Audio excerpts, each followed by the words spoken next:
Yo, so this is replay review for Kunckles. I'm going to say that's your name. Yeah, he reached out to me on Reddit and sent me these replay files. So I think I looked you up and you're about platinum, diamond sort of level. So yeah, let's get into it. Oh, that was very instant. Hold on. Okay, so we don't get the first 10 seconds, but that's fine.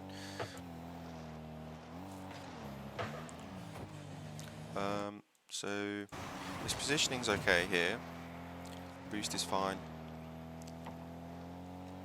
I'll just say what we can do is kind of, you're fine just waiting here, right? What we want to do in a lot of situations is try to predict what's about to happen. So if we're here, obviously in game you can't see these players' boosts, but you're fine waiting here, and we can sort of say what's about to happen, right? There's basically two choices, right? So we can see this player here is driving off this way, so we can kind of ignore them.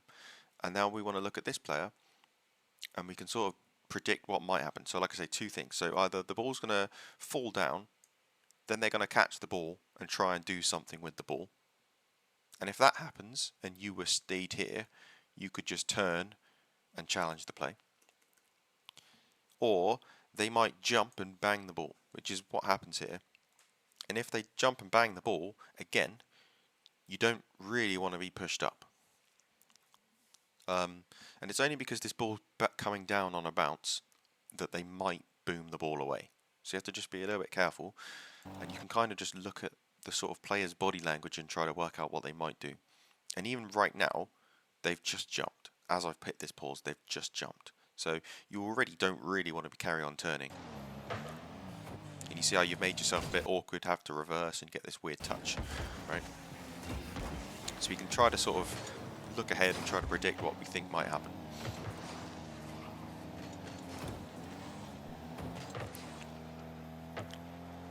So again, this position's fine. Perfect. And yeah, that was all perfect.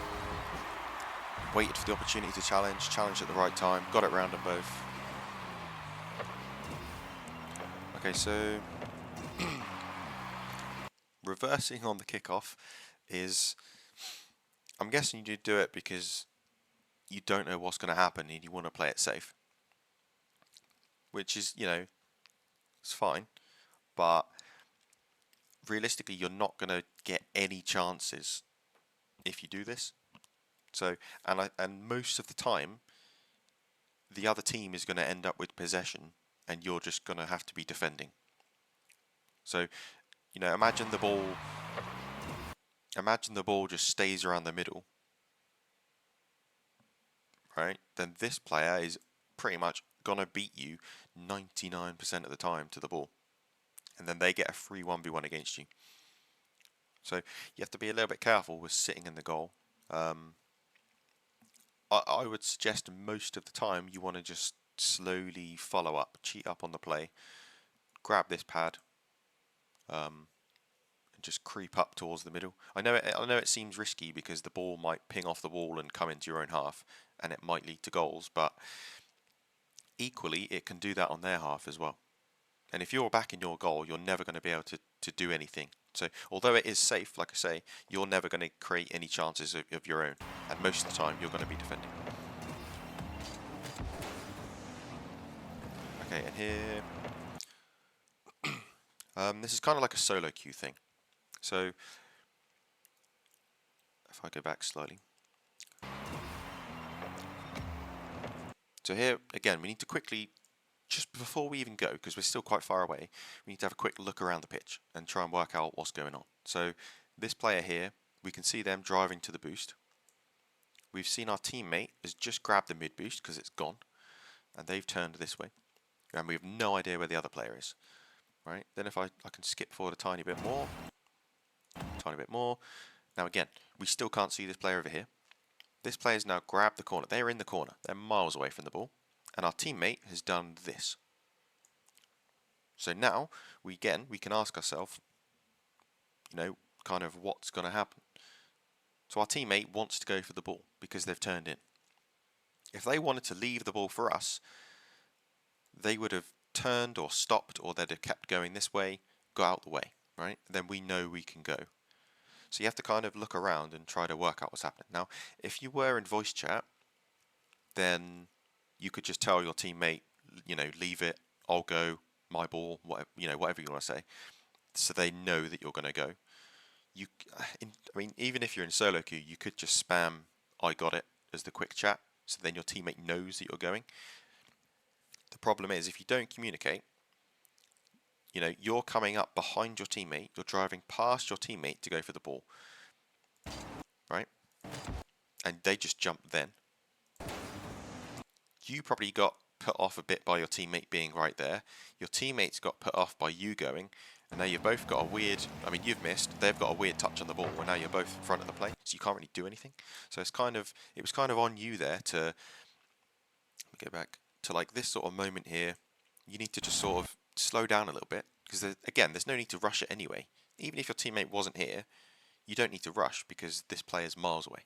So you've got a little bit of time and space to do anything anyway. So you can slow down a bit, then you'd have seen your teammate, then you can back off, right? Then you can just wait for your teammate to go and then follow up.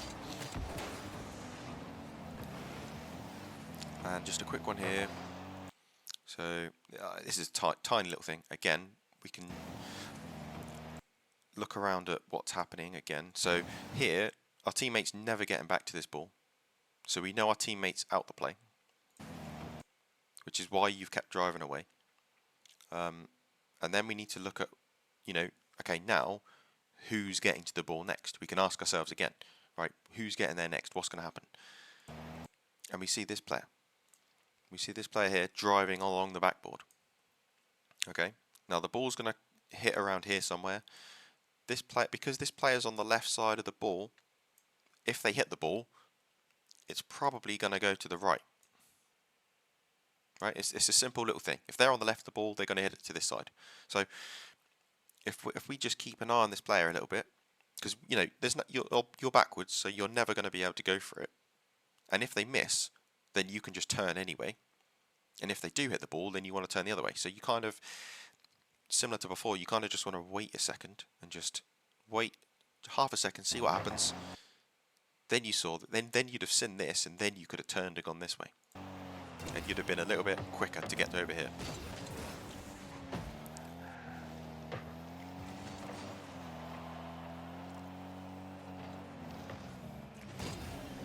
Nice.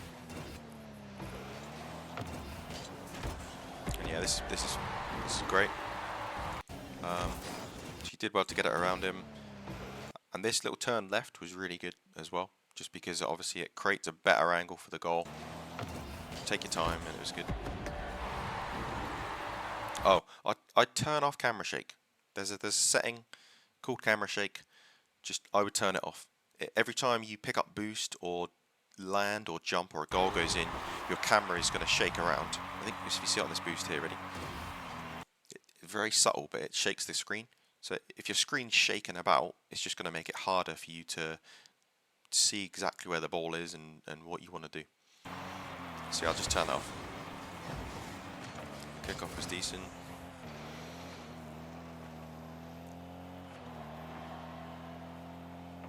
Okay, we're very slow here. So again, as soon as you come around, as soon as you see this play here, again, same thing. What's about to happen? So we see the ball is going to this corner, right? And all the other players on the pitch are over here. Okay, so everyone, pretty much what's going to happen is that at least one of their players and your teammate are probably all just going to race over here. And the chances are your teammate is going to race one of them for this boost, or both of them for the boost.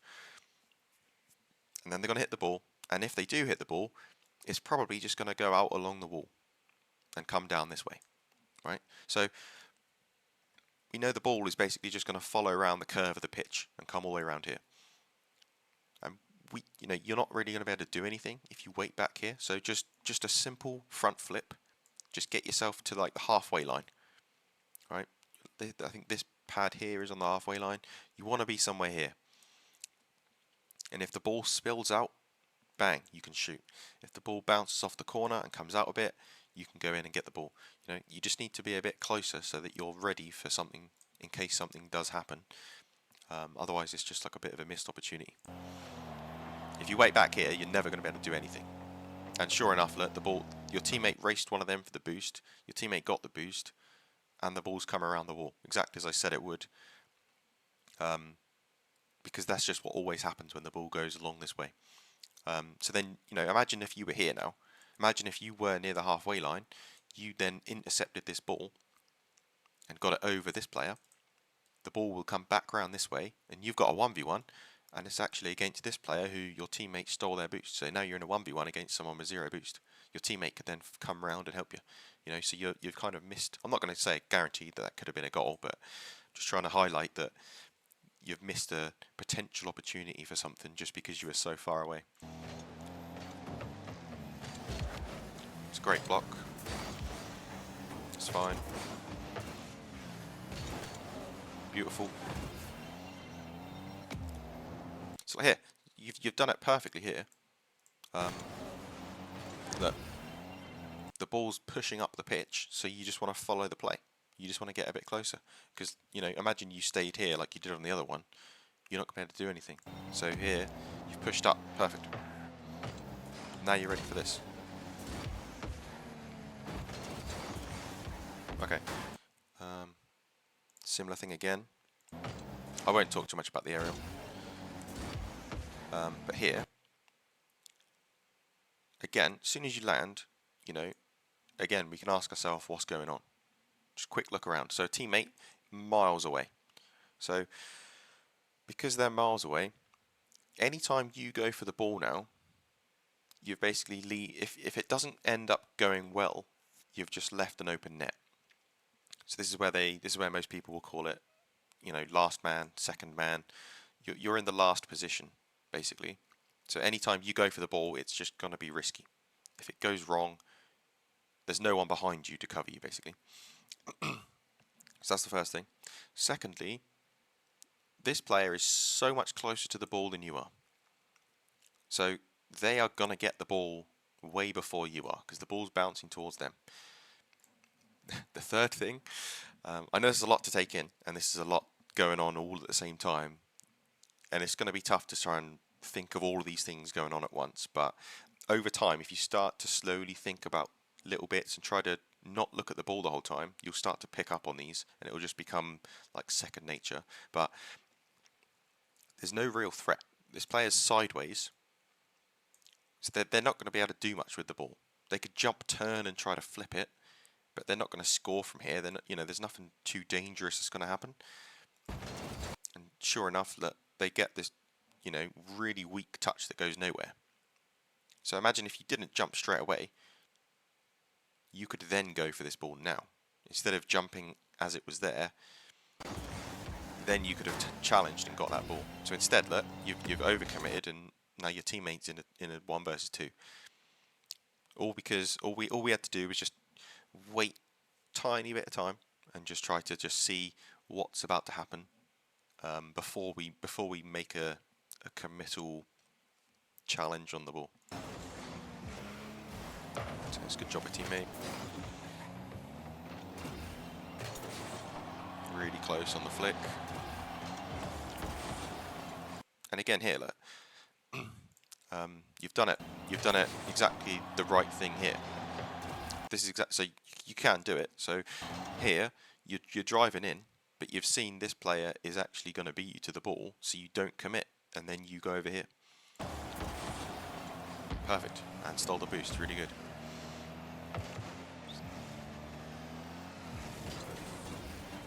This is fine. Got the ball away. This is, yeah. Okay, yeah, I knew that was going to happen. So, when you're not too confident with aerials, if you ever get in a situation where you're directly under the ball like this, you kind of can't really do anything. I mean, if you watch this back and you look at this and just think, I mean, realistically, what is your plan, right? What are you gonna do with this ball? It looked like you know it was just gonna land on top of your car, and then what? You're going back towards your own goal. You're just gonna hit it back in your own half. You know what? There's no real. You know what I'm trying to say? So in these sort of situations, there's nothing wrong with just turning off ball cam, trying to see if your teammate's there, and if they are there, then you can just drive away, just get out of there. So if you're ever awkward like this, just there's nothing wrong with just leaving the play. It's better to just leave the play and go back to a defensive position and just you know concede the ball than try to make something happen just because you're near the ball. Because like here, you've chipped the ball in a weird way that means your teammate won't get the touch they thought they were going to get, and you know they might have been able to get a shot, but instead it's gone over here.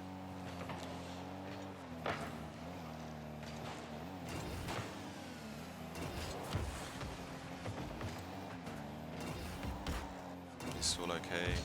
Nice little follow up.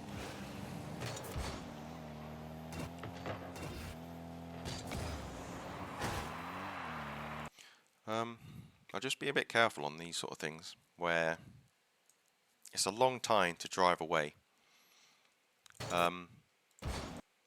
In the higher ranks, you know, if this was Grand Champ, you know, you'd never see anyone drive all the way back here. You'd see them. They'd probably keep the ball cam on, try and grab some pads. Then they would have seen that their teammate didn't get the mid boost here because he doesn't get it. And you want to just keep boost but stay relevant. But I know it's different in different ranks, so I'm not gonna, you know, shout at you for going all the way back. But just be careful if you do it, because obviously you're leaving your teammate to do everything by themselves. I also, just a small thing, as soon as you're lined up, flip like now. You want to line up and flip straight away. Because you waited that extra little bit of time there to flip, you're going to land on the wall. And it's just a bit more awkward. So if you can flip a little bit earlier, just makes it a bit less awkward for you.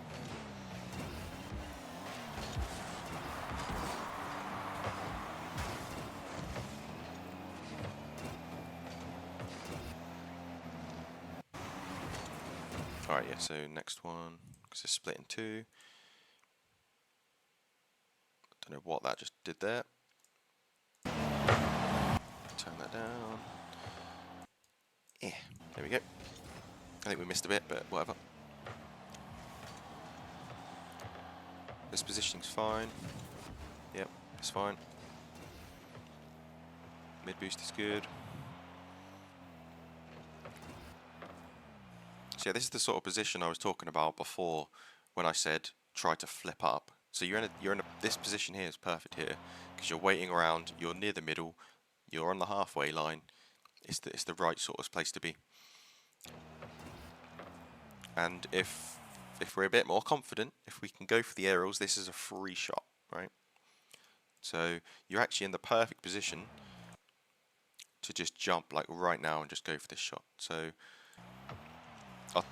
I'll mention it a bit later, but that's something that you want to do in training.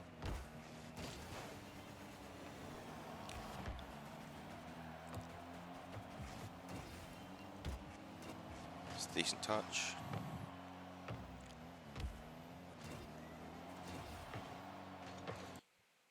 Got a little bit, made the situation a little bit awkward here.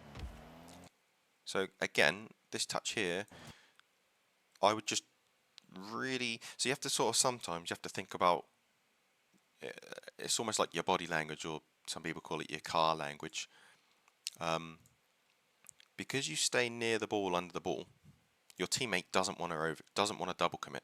They don't know if you're going to go for the ball. So if at this point you just quickly drove this way and got out the way, your teammate would know that they can go straight in for the ball, which I think is what you kind of wanted to do.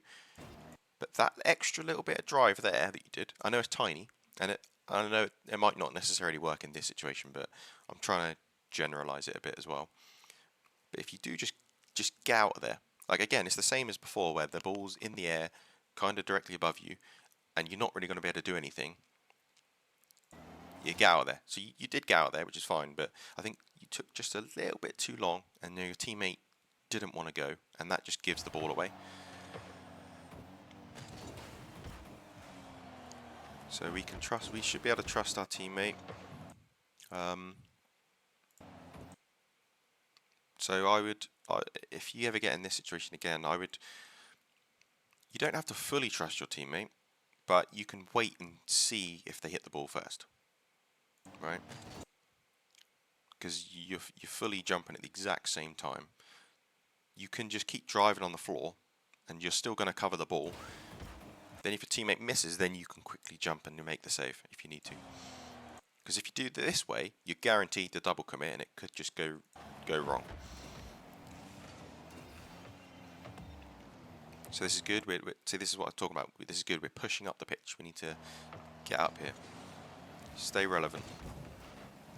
We've jumped in again. No, same sort of thing. Here, they jump right now. They're so much closer to the ball. Plus, even if you want to try and dunk this player, right? Again, because they're on the left side of the ball, they're over here on the left. When they hit the ball's going to go this way. So if you jump directly at the ball, if they ever get there just before you, the ball's going to shoot off this way, and you're never going to hit it. If you wanted to dunk this player, you would have to jump over here. That's if you want to do that, but you're getting massively beat. You're a lot further away than they are, so you may as well just turn around.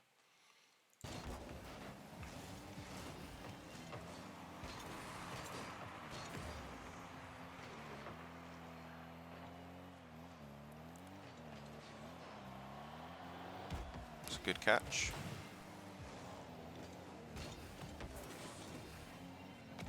Yeah, we might be able to. This is an awkward situation that happens quite a bit, where you kind of hear. Sometimes it might be worth to just hit the ball away. Again, you kind of want to look around at this opponent a little bit if you can, and just if you think they might be it's hard in this situation's a bit harder than what it can be in other times. But if you are like this and you see this player ever trying to challenge, and you're say alongside the ball a bit more like here, you might be able to just whack it across. Even if it doesn't do anything that useful, just getting the ball away just keeps the possession with you, and it makes it awkward for them, and it means they can't just get a free ball. Because I'm trying to keep it general as well, so don't just stare at this exact scenario and try to make it work, because it's it's a bit of an awkward, different one. But yeah, what you don't want is this sort of thing where you're trying to do something because your teammate is going to push up in case the ball spills out somewhere. They will never really expect it to just be a free bang for them. See how it's basically almost a goal. If that's just a tiny bit lower, it's just a free goal. Just go straight in.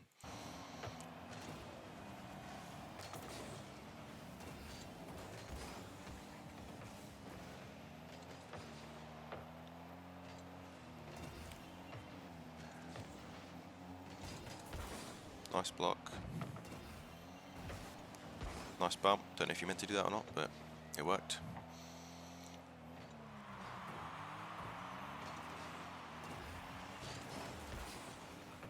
It's close. I don't know if there's anything we could have done differently. Nah, not really. You're going to win some of them, you're going to lose some. It's going to happen.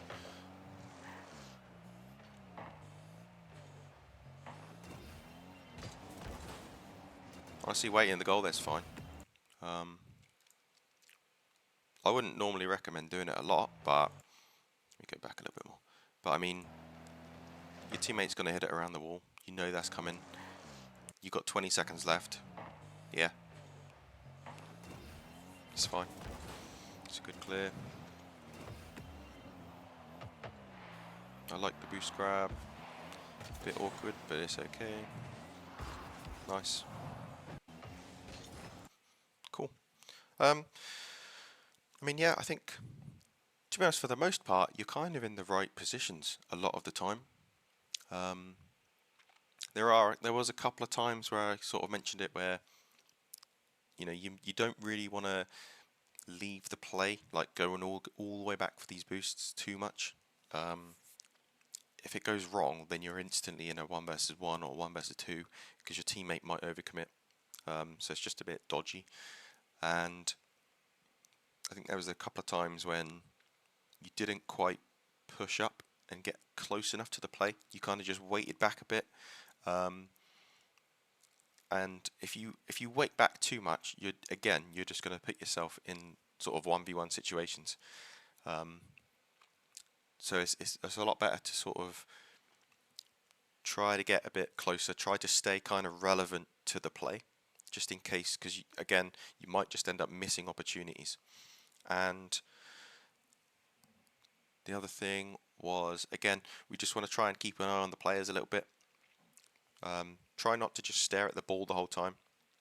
If we can look at the players, try to predict what's about to happen, then it can help us with our positioning, and it stops you diving in on the ball and missing the ball. And the last thing I would say, yeah, just try to spend a bit more time in training, work on the aerials. I would say dribbling and just aerials. Those two things would be the main thing I think you need to focus on. Mostly aerials, I'd say. There was that one opportunity. I don't know if it was on this video. Yes, this one right here. It's just a free ball. Like, imagine you just jump up, shoot. And if you can get one of those goals, won a game, something like that, just one of those little opportunities, just get a bit more confident, take the shot. Those are the types of things you need to try to start really capitalizing on, especially when they've made especially when it's just a free ball. So yeah, just practice your aerials, practice getting training, practice your dribbling, and those sorts of opportunities will just end up resulting in goals, and you'll just that will slowly help improve your rank as well. So yeah, I think that's everything, and hopefully that helps.